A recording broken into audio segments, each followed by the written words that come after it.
하루를 살아가는 시편 묵상 4월 26일 묵상을 시작하겠습니다. 오늘은 시편 60편의 초반부의 말씀을 묵상하겠습니다. 오늘 시편 묵상의 제목은 운명에 굴복하지 않으려면입니다. 오늘의 시편 말씀을 읽겠습니다. 시편 60편 1절에서 5절입니다. 하나님이여, 주께서 우리를 버려 흩으셨고 분노하셨사오나 지금은 우리를 회복시키소서. 주께서 땅을 진동시키사 갈라지게 하셨사오니 그 틈을 기우소서. 땅이 흔들림이니이다.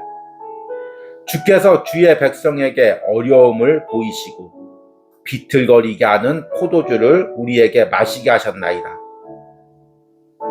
주를 경외하는 자에게 깃발을 주시고 진리를 위하여 달게 하셨나이다. 주께서 사랑하시는 자를 건지시기 위하여 주의 오른손으로 구원하시고 응답하소서.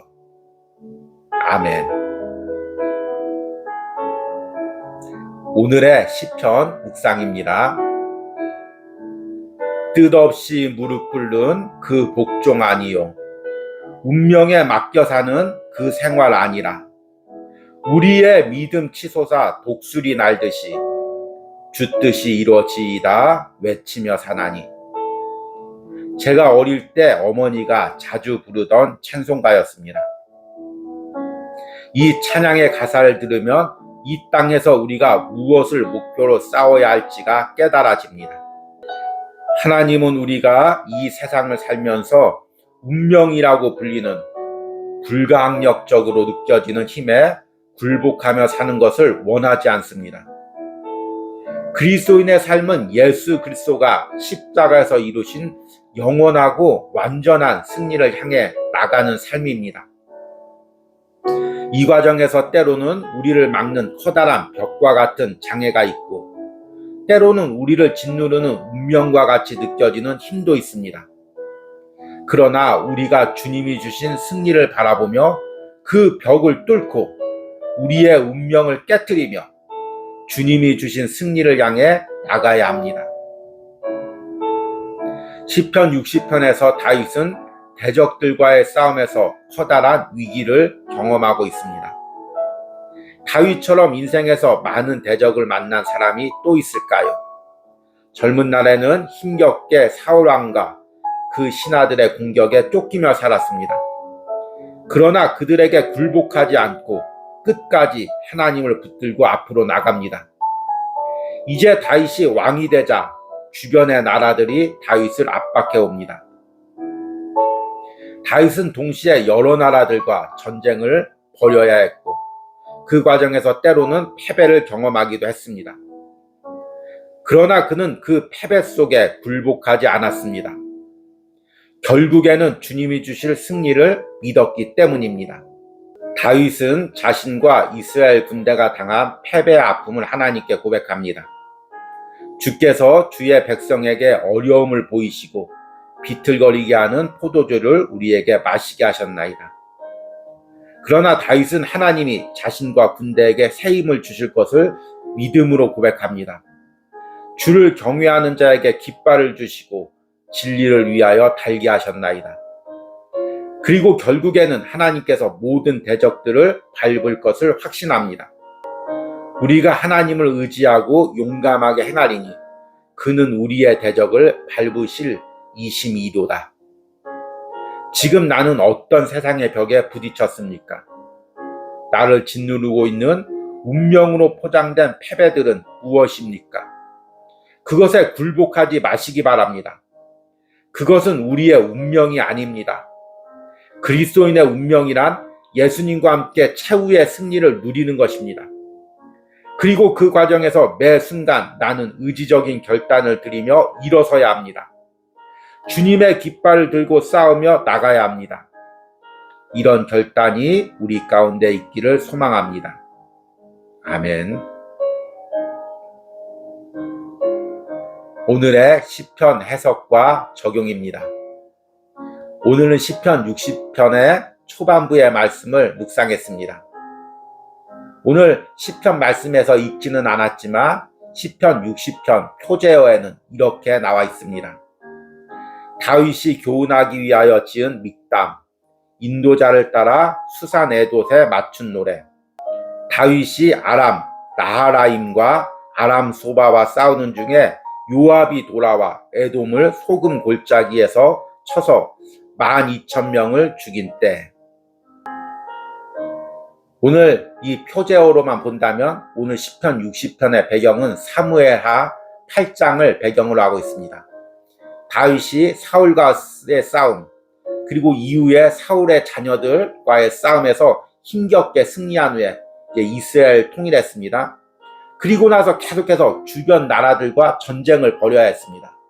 서쪽으로는 블레셋과 전쟁을 벌여야 됐고, 남쪽으로는 모압과 에돔과 싸워야 했습니다. 북쪽으로는 또 이제 아람 군대와 싸워야 했습니다.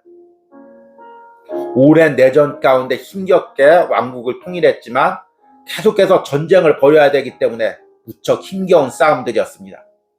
그리고 주변 나라들은 다 다윗보다 강한 강대국들이었습니다. 특별히 사무엘하 8장에서는 다윗이 아람 군대와 싸울 때 아람의 여러 개의 부족들이 연합해서 다윗을 공격하고 있습니다. 오늘 표제어는 이 나라를 아람 나하라임과 아람 소바라고 이야기하고 있습니다. 그리고 남쪽에서는 에돔이 또 쳐들어왔습니다. 그러니까 지금 다윗은 사방의 여러 나라들로부터 공격을 당하고 있습니다. 사무엘하 8장에서는 다윗이 이룬 승리들만 짧게 기록되어 있지만 이 과정에서 다윗이 얼마나 힘겨운 싸움을 싸우고 있는지가 오늘 시편 60편에 나와 있습니다. 시편 60편은 이 싸움의 과정 속에서 다윗이 패배를 경험했을 때, 또 이스라엘 군대들이 많은 어려움을 당했을 때 하나님께 드린 기도입니다. 지금 다윗은 자신의 군대가 패배한 상황을 이렇게 하나님께 고백합니다. 1절에 하나님이여 주께서 우리를 버려 흩으셨고 분노하셨사오나 지금은 우리를 회복시키소서. 주께서 땅을 진동시키사 갈라지게 하셨사오니 그 틈을 기우소서. 땅이 흔들림이니이다. 지금 다윗의 군대 위기의 상황을 땅이 흔들리고 그로 인해서 땅이 갈라진 상황으로 비유하고 있습니다. 그래서 이스라엘 군대 가운데 틈이 생겼죠. 하나님께서 그 틈을 메워달라고 기도하는 것입니다. 아마 다윗의 군대가 적으로부터 공격을 당해서 어느 일정한 부분이 죽거나 또 어려움을 당하고 있는 그런 상황입니다. 자신의 군대 안에, 자신의 나라 안에 틈이 생긴 거죠. 우리도 인생을 살다 보면 이런 경우가 있습니다. 열심히 공부하다가 또 시험을 보거나 취업 준비를 했는데 또 낙방을 하는 경우가 있습니다. 그러면 우리 가운데 실패와 낙담으로 인한 틈이 생깁니다. 상처가 생깁니다. 또 사업을 하시던 분들은 또 사업을 하다가 경제적 손해를 보는 경우가 있습니다. 그러면 또 틈이 생기죠. 가정 안에서도 부부 사이에, 또 부모와 자식 사이에 갈등으로 인해 틈이 생길 수가 있습니다. 공동체 안에서도 이런 틈이 생길 수 있죠. 그러면 하나님께서 그 틈을 메워주시기를, 회복시켜주시기를 기도해야 되는 것입니다. 지금 다윗이 패배 가운데, 아픔 가운데 이렇게 기도하고 있습니다. 그리고 당시에 이스라엘 백성들의 패배의 그 심적 상태를, 또 영적 상태를 3절에 이렇게 고백합니다. 주께서 주의 백성에게 어려움을 보이시고 비틀거리게 하는 포도주를 우리에게 마시게 하셨나이다. 지금 이스라엘은 북쪽에는 아람 군대, 남쪽에는 에돔 군대에 의해 여러 곳에서 공격을 당하고 있습니다. 그러니까 지금 정신이 없습니다. 이 상황을 마치 포도주를 먹고 비틀거리게 된 상황으로 비유하고 있습니다. 우리도 이럴 때가 있죠. 갑자기 어려움이 사방에서 생기면 경제적인 어려움, 자녀들의 어려움, 또 건강의 어려움, 이런 것들이 사방에서 생기면 마치 정신을 차릴 수 없이 비틀거리는 상황이 생길 수가 있습니다. 그런 상황 가운데 지금 다윗은 그 상황에 짓눌리지 않고, 그 패배에 짓눌리지 않고 하나님이 주신 승리를 붙듭니다. 오늘 4절 말씀해 보니까 주를 경외하는 자에게 깃발을 주시고 진리를 위하여 달게 하셨나이다. 깃발이란 무엇일까요? 군대의 정체성을 상징하는 것이 깃발입니다. 아무리 약한 사람이 그 군대에 들어가도 그 군대가 강한 군대이고 그 강함을 깃발이 상징하고 있으면 그 안에 들어가서 저절로 자신도 강해지는 것입니다. 지금 이스라엘의 군대는 패배로 인해 약해졌습니다. 그런데 그 가운데 하나님의 깃발이 세워졌습니다. 하나님의 깃발을 달게 하셨습니다. 이제 이스라엘은 패배한 약한 군대가 아닙니다. 하나님의 군대가 되었습니다. 인간의 능력으로 싸우는 군대가 아닙니다. 하나님의 능력으로 싸우는 군대가 되었습니다. 이제 하나님이 주신 승리를 향해 달려가는 군대가 되었습니다. 그래서 그 승리를 바라보며 다윗이 5절에 이렇게 고백합니다. 주께서 사랑하시는 자를 건지시기 위하여 주의 오른손으로 구원하시고 응답하소서.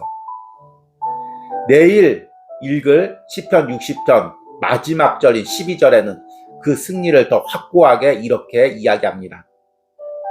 12절에 우리가 하나님을 의지하고 용감하게 행하리니 그는 우리의 대적을 밟으실 이심이로다. 그리스도인이란 내가 예수님을 믿는 순간부터, 예수님의 십자가를 믿는 순간부터 예수님의 십자가의 승리가 내 승리로 인정하는 사람입니다. 그래서 우리는 어떤 상황 가운데서도 낙담하거나 패배하지가 않습니다. 결국에는 주님과 함께 최후의 승리를 이루고 또 고린도전서 15장 말씀처럼 결국에 주님과 함께 사망의 권세를 발 아래 둘 사람들이기 때문입니다. 그러나 매번 승리하는 것은 아닙니다. 그 과정 가운데 패배도 경험하게 됩니다. 특별히 하나님께서는 믿는 그리스도인에게 계속 승리만 경험하지 않고 패배도 경험하게 하십니다. 왜냐하면 그 패배 속에서 그 믿음을 단련하고 훈련시키기 위해서입니다. 그러나 그리스도인은 그 패배 가운데 낙담하거나 주저하지 않습니다. 운명이라고 생각하고 미리 체념하고 포기하지도 않습니다. 제가 가장 듣기 싫어하는 소리가 뭐냐면 바로 이런 체념하는 소리입니다. 제가 예전에 말씀을 준비하러 잠깐 이제 카페에 있었는데 마침 제 옆에 신앙적으로 상담하는 두 중년 여성이 앉아 있었습니다. 그래서 아마 구역장이나 그 교회 리더 정도가 되는 사람이고 또 한 명은 이제 좀 어렵고 낙담을 하는 사람인 것 같습니다. 그런데 그 사람이 계속해서 체념하는 말투, 낙담하는 말투를 계속해서 이야기합니다. 내 인생이 그렇지 뭐, 내가 하는 일이 다 그렇지 뭐, 잘 안 되지, 우리 집이 다 그 모양이지 뭐, 내 남편이 다 그 모양이지, 우리 자녀들도 마찬가지지, 해도 안 돼. 계속해서 이런 말을 하는 것입니다. 그러니까 그 리더가 계속해서 기도해야지, 주님 바라봐야지 이야기하다가 계속해서 체념하는 말투, 낙담하는 말투를 하니까 나중에는 그 리더도 힘을 잃고 말을 못하는 것입니다. 여러분, 체념하는 말투, 낙담하는 말투가 이처럼 강력합니다. 사람의 말에는 힘이 있습니다. 권세가 있습니다. 그래서 누가 가정 안에서나 교회 안에서 체념하는 말투를 계속하면 그 체념의 분위기가, 낙담의 분위기가 집안 전체와 교회 전체를 짓누르게 되는 것입니다. 특별히 그런 말투를 하는 사람이 가정의 부모님이거나 교회 리더나 어떤 공동체 지도자이면 그 가정이나 공동체 전체가 찬양과 낙담에 짓눌리게 되는 것입니다. 그래서 우리 가정에서는 제가 아내와 약속을 했습니다. 우리는 주예를 하면서 또 아이를 키우면서 절대로 체념하는 말투, 낙담하는 말투, 이런 말투는 하지 말자. 이것은 절대로 하나님이 기뻐하는 말이 아니다. 이렇게 이야기하며 서로 체념하는 말투나 낙담하는 말투를 하지 않도록 약속을 했습니다. 사탄은 계속 실체가 없는 운명이라는 것을 우리에게 이야기하면서 그 운명에 우리가 순응하도록 합니다. 그 운명에 짓눌려 살도록 합니다. 그 운명에 체념하며 살도록 합니다. 그러나 그것은 절대로 하나님의 뜻이 아닙니다. 하나님은 당신의 자녀가 운명에 체념하거나 운명에 짓눌려 살기를 원치 않습니다. 오늘 앞에서 시편 묵상에서 찬송가 460장의 가사를 언급했습니다. 앞에서 시편 묵상에서는 1절 가사만 이야기했지만 1절과 2절 가사를 제가 다 읽어드리겠습니다. 뜻없이 무릎 꿇는 그 목종 아니요, 운명에 맡겨 사는 그 생활 아니라, 우리의 믿음 치솟아 독수리 날듯이 주 뜻이 이루어지이다 외치며 사나니. 주 뜻이 이루어지이다 외치며 사나니 무슨 의미일까요? 주님의 뜻이 내 삶에 이루어지기를 외치며 산다는 것입니다. 선포하며 산다는 것입니다. 믿음으로 고백하며 산다는 것입니다. 그리고 2절에는 약한 자 힘주시고 강한 자 바르게, 추한 자 정케함이 주님의 뜻이라. 해 아래 압박 있는 곳 주 거기 계셔서 그 팔로 막아주시어 정의가 사나니. 그 팔로 막아주시어 정의가 사나니. 여기서 정의란 세상의 정의를 이야기하는 것이 아닙니다. 하나님의 공의를 이야기하는 것입니다. 하나님의 정의를 이야기하는 것입니다. 하나님께서 세상의 모든 공격을 막아주시어 결국에서는 내 삶에서 하나님의 공의가 나타나도록 하실 것입니다. 그것을 믿으며 사는 것입니다. 그것을 믿으면서 앞으로 나가는 것입니다. 다윗은 패배 가운데 낙담하지 않고 굴복하지 않고 주님의 깃발을 가지고 주님이 주신 승리를 향해 나갔습니다. 오늘 시편 묵상을 하는 여러분들은 지금 어떤 패배를 경험하고 있습니까? 어떤 낙담을 경험하고 있습니까? 그 가운데 사탄은 계속해서 내게 속삭입니다. 이것이 너의 운명이야. 이것이 너의 가정의 운명이야. 너는 여기서 벗어날 수가 없어. 너의 가정은 여기서 벗어날 수가 없어. 너의 교회는 거기서 벗어날 수가 없어. 계속해서 우리에게 운명에 체념하고 무언가 싸우려는 시도, 무언가 변화하려는 시도를 포기하라고 말합니다. 그러나 그리스도인은 절대로 포기해서는 안 됩니다. 낙담하거나 운명에 굴복해서도 안 됩니다. 왜냐하면 우리는 주님이 주신 승리까지 나가는 사명을 받은 사람들이기 때문입니다. 그 사명을 잃지 마시기 바랍니다. 그리고 그 사명을 붙들고 다시금 의지적으로 결단하면서 일어서시기를 바랍니다. 지금 내게 운명처럼 느껴지는 패배나 좌절은 무엇입니까? 내가 그런 패배에 굴복하지 않고 주님이 주신 십자가의 깃발 들고 일어날 수 있는 결단의 의지를 달라는 기도를 드리시기 바랍니다. 우리 기도하겠습니다. 주를 경외하는 자에게 깃발을 주시고 진리를 위하여 달게 하셨나이다. 주님께서 내게 십자가의 승리의 깃발을 주셨습니다. 주님, 지금 내 상황이 어떠할지라도, 사람들이 무엇이라고 이야기할지라도 나는 날마다 주님이 주신 승리를 향해 나가는 그리스도인입니다. 하나님의 자녀입니다. 주님, 세상이 말하는 운명이라는 것에 굴복하지 않게 하시고 사탄이 속삭이는 그 좌절과 낙담에 넘어지지 않게 하시며 끝까지 주님이 주신 승리를 바라보며 나갈 수 있게 하여 주시옵소서.